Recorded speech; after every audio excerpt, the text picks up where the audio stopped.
আমরা সাগর লজ থেকে বেরোচ্ছি। আমরা এখন বিষ্ণুপুর ঘুরতে যাব। তো আমাদের অটো চলে এসছে, তো আমরা এখন বেরোচ্ছি, পুরো বিষ্ণুপুরটা ঘুরবো। আমরা এই দাদার টোটোতে করে যাবো। আচ্ছা, এই দাদার নাম ষষ্ঠী। তো আমরা যখন ফিরবো তখন আমরা আপনার ফোন নাম্বার দিয়ে দেবো, আপনারা যখন আসবেন এখানে দাদার সঙ্গে যোগাযোগ করে নেবেন। নমস্কার বন্ধুরা, আশা করি আপনারা সবাই খুব ভালো আছেন। আমরা আজকে চলেছি বিষ্ণুপুরের উদ্দেশ্যে। আমরা হাওড়া স্টেশন চলে এসেছি। আমাদের ট্রেন হলো হাওড়া পুরুলিয়া সুপারফাস্ট এক্সপ্রেস। বন্ধুরা পুরো সফরের সঙ্গে থাকুন। হ্যালো ফ্রেন্ডস, আমরা এখন যাচ্ছি বিষ্ণুপুরের উদ্দেশ্যে। 4:50 ট্রেন ধরেছি হাওড়া থেকে। ট্রেন আমাদের বিষ্ণুপুরে পৌঁছালো রাত 8টা নাগাদ। তারপর আমরা হেঁটেই পৌঁছে গেলাম সাগর লজে, যেখানে আমাদের রুম নিয়েছিল 800 টাকা। আর আজ আমরা বেরিয়ে পড়েছি বাঁকুড়া জেলার এক উৎকৃষ্ট মহকুমা শহর বিষ্ণুপুর, যেটা প্রাচীন মল্লভূমের রাজধানী, যাকে এখন বলা হয় মন্দির নগরী। আমরা এসে গেছি রাসমঞ্চের কাছে। এখানে টিকিট কাটার ব্যাপার আছে নাকি? হ্যাঁ, আমরা পার হেড 25 টাকা করে টিকিট কেটে আমরা ঢুকে পড়লাম রাসমঞ্চে। এই টিকিটটি কিন্তু পরবর্তী আরও দুটো মন্দিরে কাজে লাগবে, তো সাবধানে টিকিটটা যত্ন করে রাখবেন। মন্দিরটি 1600 খ্রিস্টাব্দে মহারাজ হাম্বির মল্লদেব নির্মিত করেছিলেন। এই মন্দিরের বেসমেন্টটা তৈরি হয়েছে ল্যাটেরাইট পাথর দিয়ে, আর পুরো বডিটা তৈরি হয়েছে পোড়াইটের। এটি একটি অদ্ভুত একটি স্থাপত্য, যেটার মাঝখানটা হয়েছে পিরামিড আকৃতি, আর তার চারিপাশে রয়েছে কুড়ে ঘরের মতো ছাউনি আকৃতি। এই রাসমঞ্চের মাঝখানে রয়েছে একটি মন্দির। এই রাসমঞ্চে ঢোকার গেটের অপোজিটেই রয়েছে একটি গোশালা, যার দেয়ালটা সুন্দর কারুকার্যময়। আমরা রাসমঞ্চ দেখে বেরোলাম। এবার আমরা কোথায় যাবো? এটা সাকারি বাজার। এটা সাকারি বাজার এলাকা। এবার আমরা যাবো কি দেখতে? মদনমোহন মন্দির। এবার আমরা মদনমোহন মন্দির দেখতে যাবো। কি হয়েছে বলুন, এটা ব্যাপারটা কি? এটা গাছের মধ্যে, এটা আচ্ছা, গণেশের গাছের মধ্যে এমন একটা আকৃতি হয়েছে পুরো গণেশ ঠাকুরের মতন একদম। সেটাকে আবার রমটম করে এই শাখা বাজারে এখানে, তাই তো? এই আমরা এখন আছি মদনমোহন মন্দিরে বিষ্ণুপুরে। তো এখানে ভিডিওগ্রাফি করা বারণ, তো বাইরেটা একটু দেখিয়ে দিচ্ছি, আর ভেতরের কিছু ফটো আমি দিয়ে দেবো। এখানে আশেপাশে প্রচুর দোকান আছে টুকটাক জিনিস কেনার জন্য। জানা যায় মল্লরাজ দুর্জন সিং দেব এই মন্দিরটি 1694 খ্রিস্টাব্দে প্রতিষ্ঠা করেছিলেন।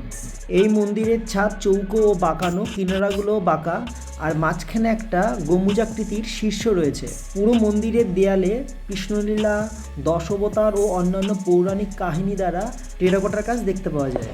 খুব সুন্দর, ভেতরের প্রত্যেকটা কারুকার্য খুব সুন্দর, টেরাকোটার কাজ আছে।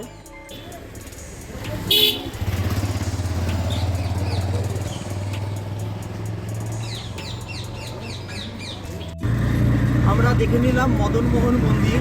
এবার আমরা কোথায় যাব? এবার রাজবাড়ি যাবো। এবার আমরা রাজবাড়ি যাব। আমরা এখন এসে গেছি পাথরের রথে।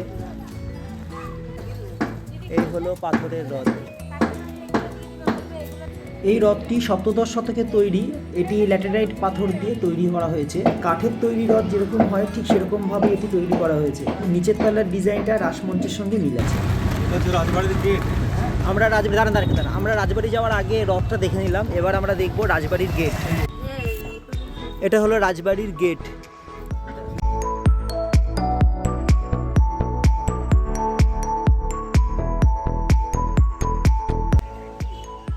চারিদিকে একটা ঝিল রয়েছে একটা বড়, আর এই সামনে হলো রাজবাড়ির গেট।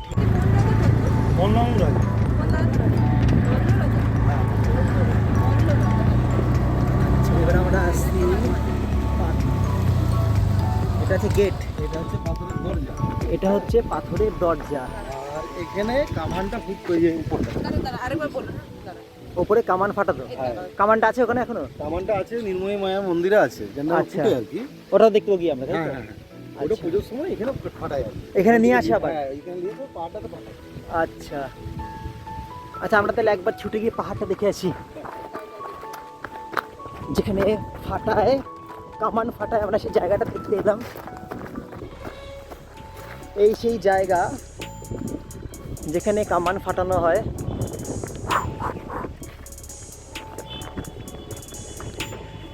এটাকে পাহাড় বলা হচ্ছে।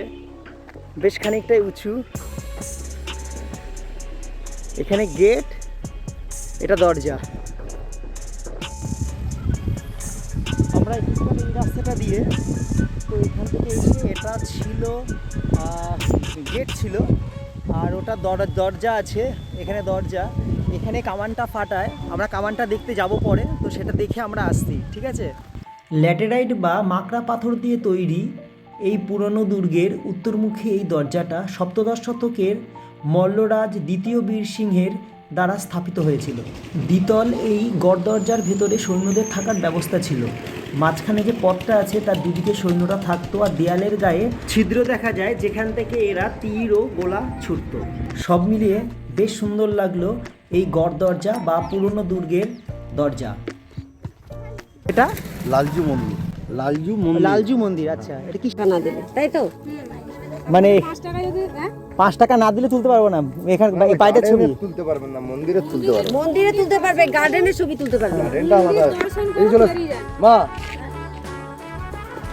আর এই যে গার্ডেনে যদি ছবি তোলো 5 টাকা লাগবে। আচ্ছা,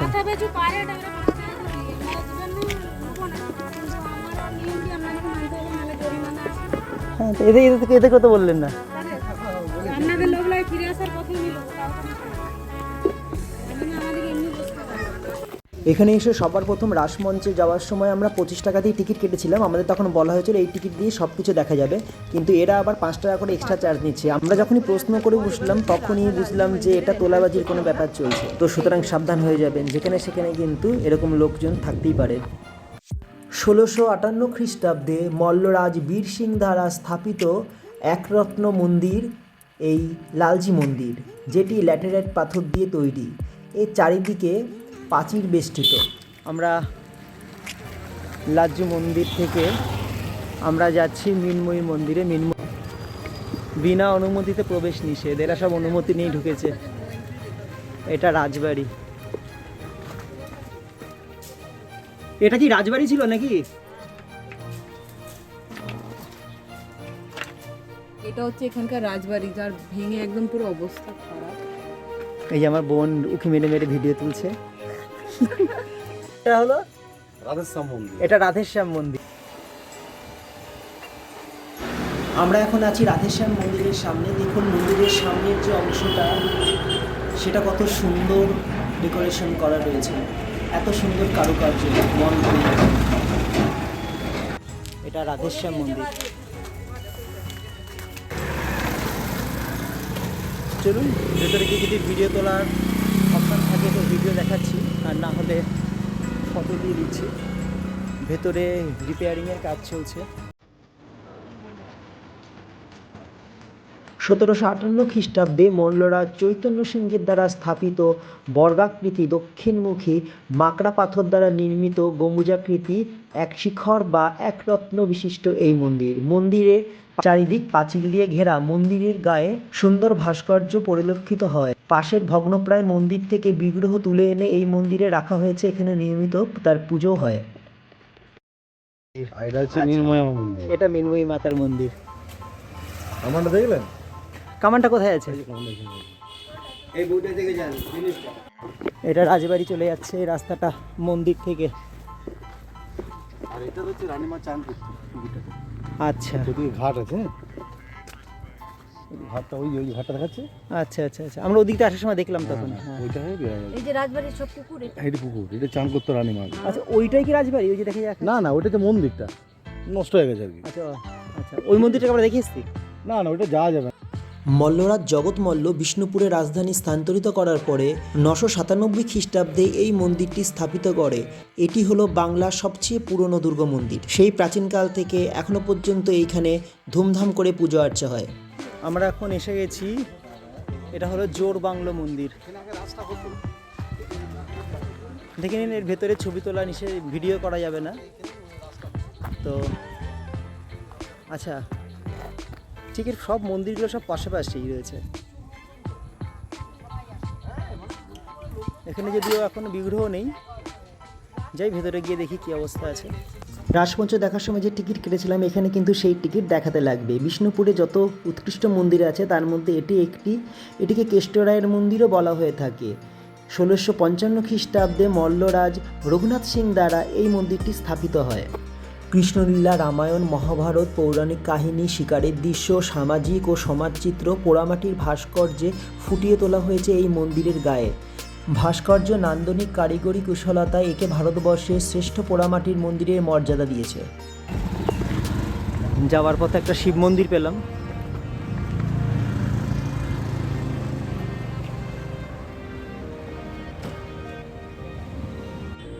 রক্ষণাবেক্ষণের অভাবে এটা মহাপ্রভুর মন্দির ছিল, যেটা এখন গাছগাছালি জঙ্গলে পরিণত হয়েছে।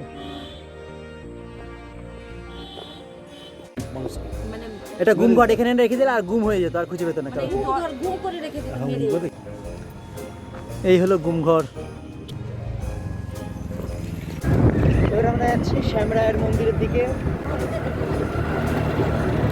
না, এটা দেখে শেষ না। আমরা এখন এসে গেছি শ্যামরায়ের মন্দিরে। দারুণ সুন্দর মন্দির, এখানেও টিকিট লাগবে। এই শ্যামরায় মন্দিরটি ইষ্টক নির্মিত পঞ্চরত্ন মন্দিরগুলির মধ্যে সর্বশ্রেষ্ঠ ধরা হয়।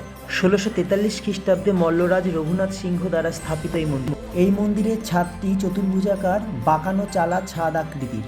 এটি পঞ্চচূড়া বিশিষ্ট মন্দির। মন্দিরের গায়ে টেরাকোটার কাজে সুন্দর নিদর্শন দেখতে পাওয়া যায়। লাল বান সর্বমঙ্গলা মন্দির। আচ্ছা, লাল বাগ না বাং? লাল বান, আচ্ছা, বান বান। মানে দিঘি আচ্ছা একটা। আচ্ছা, বান। আচ্ছা, আর এখানে ওই মানে মন্দিরটা কোথায়? সর্বমঙ্গল এই মন্দিরটা। আচ্ছা। এখানে যে রাজা যে রেখেছিল রাগনি মালিকে না, তাকে এখানে মারা হয়েছিল আর কি।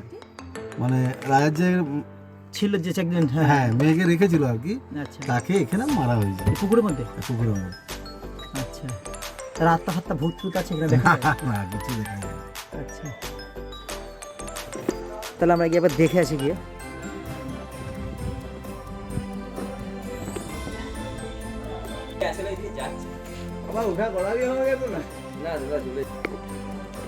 আমরা এসে গেছি লালবাদ।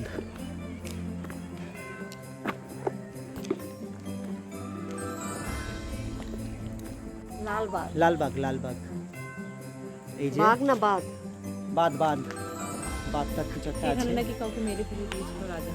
না না, রাজার যে রাখেল ছিল রাখালকে মেরে দিয়েছিল। তাকে এখানে নাকি জলের মধ্যে মারা হয়েছিল। তো খুবই প্যাথেটিক। সে যেই হোক না কেন, কাউকে মৃত্যুটা খুবই কষ্টের, এরকম ঠিক না।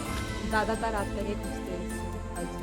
না, আমি ভাবছিলাম যে জিজ্ঞেস করলাম যে তার আত্মাকে এখান দিয়ে হাঁটাচলা করে, বললো না। তার মানে মোড়ে অতৃপ্ত আত্মা হয়নি। আচ্ছা, এটা হলো কামান। এটা কি সেই রাজারই কামান, তাই তো? রাজারই কামান। এটা রাজা যখন বেঁচে ছিল তখন এটা দাবিত। এটা সেই কামান। আমরা আর ভেতরে ঢুকলাম না। এই কামান বলছে যখন রাজা ছিল সেই সময় এই কামান ফাটানো হতো। আমরা এখন এসে গেছি মা ছিন্নমস্তা মন্দিরের সামনে। চলুন ভেতরে গিয়ে দেখে আসি।